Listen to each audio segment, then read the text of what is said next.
নমস্কার, আমি ডক্টর নীলাঞ্জনা চট্টোপাধ্যায়। আমি আপনাদের সামনে আজকে একটা নতুন ভিডিও নিয়ে আবার চলে এসেছি আরেকটি টপিক নিয়ে ডিসকাশন করার জন্য, যেটা হচ্ছে ড্রাই মাউথ বা জেরোস্টোমিয়া। এটা একটু অন্য ধরনের সমস্যা, যেটা নিয়ে চট করে কথাবার্তা হয়তো শোনা যায় না। ড্রাই মাউথ আপনারা জানবেন যে অনেক সময় মুখ শুকিয়ে যায়, তার কিছু কারণ এবং কিছু ট্রিটমেন্ট নিয়ে আমি এখন ডিসকাস করব। অনেক লালা আপনাদের মুখে কতটা ইম্পর্টেন্ট সেটা অনেকেই জানেন কিনা আমি জানি না, কিন্তু আপনাদেরকে আজকে বলবো যে স্যালাইভা বা মুখের যে লালা আছে, সেটা থুতুলুয়া লালা যেটাকে বলে, সেটা কতটা ইম্পর্টেন্ট। আমাদের মুখে 3 জোড়া প্রধান লালা গ্রন্থি থাকে: প্যারোটিড গ্ল্যান্ড, সাবম্যান্ডিবুলার গ্ল্যান্ড আর সাবলিঙ্গুয়াল গ্ল্যান্ড।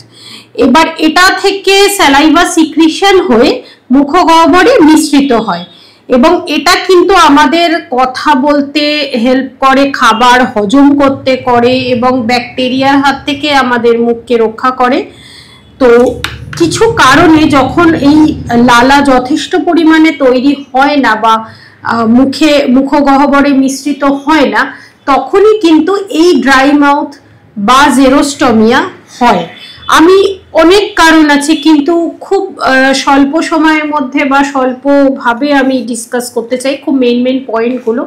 যেটা হচ্ছে যে ধরুন, এই ড্রাই মাউথ হলে কি হয় যে আপনাদের ভীষণ যে পেশেন্ট তার ভীষণ তেষ্টা পেতে থাকে এবং মুখ ভীষণভাবে হঠাৎ করে দেখা যায় যে শুকিয়ে যাচ্ছে, কথা বলতে অসুবিধে হচ্ছে এবং খেতে অসুবিধে হচ্ছে, বারবার জল পিপাসা পাচ্ছে, জল তেষ্টা পাচ্ছে আর কি, এবং মুখটা কিরম জ্বালা জ্বালা করছে, খাবার হজমে এই ক্ষেত্রে সমস্যা হচ্ছে।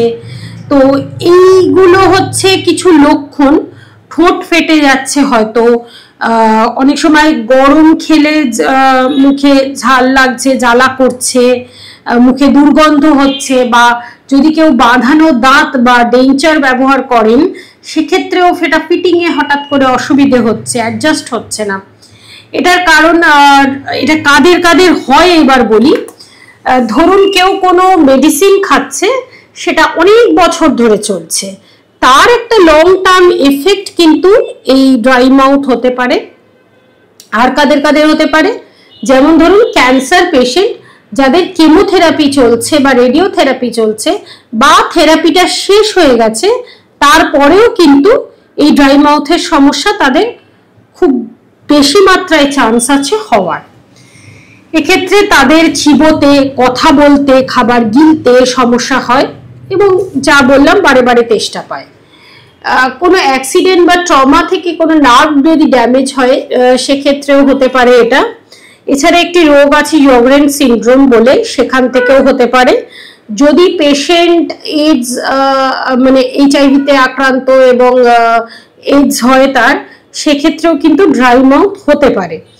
এছাড়া একটা খুব কমন জিনিস, সেটা হচ্ছে যে ডায়াবেটিস, যেটা আজকাল ঘরে ঘরে রয়েছে, ডায়াবেটিস মেলাইটাস, এবং সেটা হলে কিন্তু এটা হতে পারে ড্রাই মাউথ, খুব কমন সমস্যা সেক্ষেত্রে।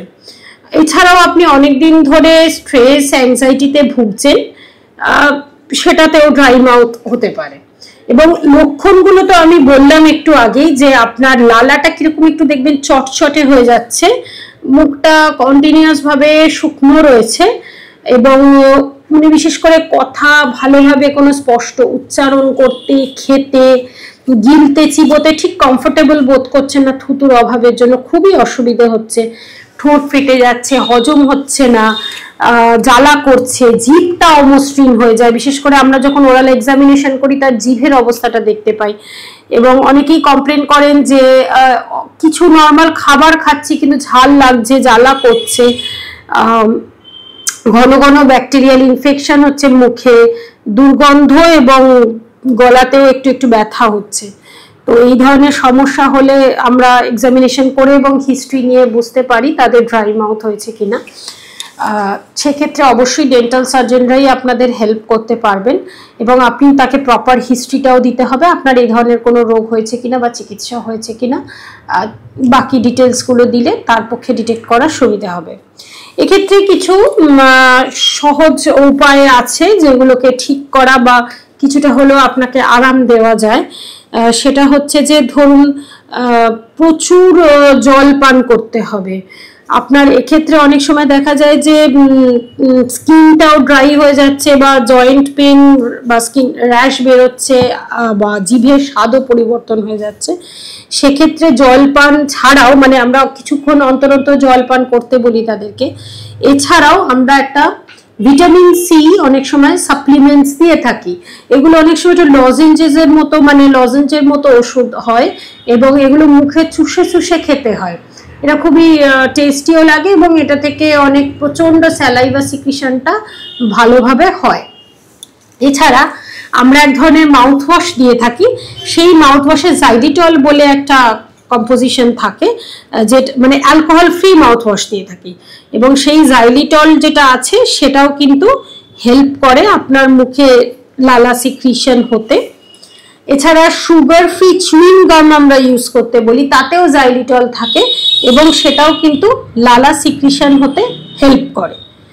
আচ্ছা, এই ধরনের পেশেন্টরা যদি অতিরিক্ত চা কফি পান করে থাকেন, সেক্ষেত্রে অবশ্যই বলবো যে খাবেন ঠিক আছে, বাট যতটা সম্ভব কম করুন চা কফি ইনটেকটা, কারণ চা কফি ভীষণভাবে কিন্তু মুখের ভেতরটাকে ডিহাইড্রেট করে দিতে পারে।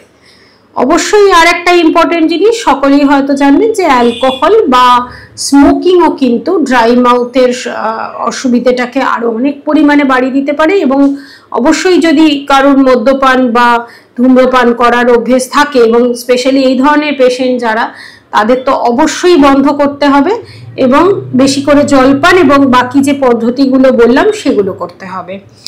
এছাড়াও আরেকটা ব্যাপার, ইন্টারেস্টিং ব্যাপার, সেটা হচ্ছে যে আর্টিফিশিয়াল সালাইভা কিন্তু আমরা অনেক সময় দিতে পারি, যদি অবস্থা খুব বেশি প্রবলেমেটিক দেখি, তখন কিন্তু আর্টিফিশিয়াল সালাইভা দেওয়া হয়, যেটা স্প্রে করা যেতে পারে বা সেটা দিয়ে কুলকুচি করা যেতে পারে, তাহলেও অবস্থার অনেক উন্নতি হয়। আর এনারা যদি বেশি করে সফট ড্রিঙ্কস, কোল্ড ড্রিঙ্কস যেটা হয় আর কি, এইগুলো যদি খান, তাহলে মানে পান করেন, তাহলে কিন্তু এই কোমল পানীয়টা বর্জন করতে হবে। আর অ্যালকোহল, স্মোকিং, চা কফি যেগুলো বললাম সেগুলো কিন্তু অনেকটা, মানে অ্যালকোহল স্মোকিং তো বন্ধই করতে হবে, এবং চা কফিও অনেকটা কমিয়ে দিতে হবে। বেশি করে জল পান করতে হবে, ভিটামিন সি লজেন্সগুলো খেতে হবে। এছাড়াও যেটা মাউথ ওয়াশ, বা আপনি যেটা অ্যালকোহল ফ্রি মাউথ ওয়াশ, বা আদা, বা একটু আদা মুখে রাখতে পারেন, বা অনেক সময় অ্যালোভেরা জুসও একটু আধটু খেতে বলা হয়। এইগুলো করুন, এবং অসুবিধে হলে অবশ্যই এটা ফেলে না রেখে ডেন্টাল সার্জনকে দেখিয়ে নিন, এবং যদি আপনার যে অসুখগুলো রয়েছে সেগুলোরও সেই সাথে যদি ট্রিটমেন্ট হয়, তাহলেও ব্যাপারটা হেল্প করবে। তো এই পর্যন্তই রইল, নমস্কার।